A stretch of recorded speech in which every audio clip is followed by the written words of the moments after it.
viewers, welcome to Madraasi kitchen. Today we are going to see how to prepare muskmelon juice or mulam palam or kirni palam juice.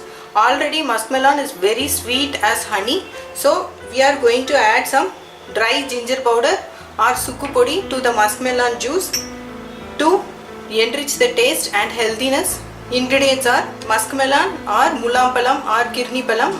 I have peeled and chopped them into pieces. Dry ginger powder or sukku podi, salt a pinch, honey or teen. Now take all the ingredients together in a mixer jar.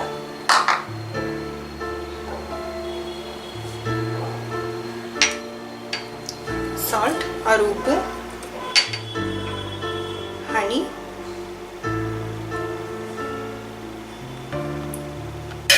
let's start juicing. Transfer the juice to a glass.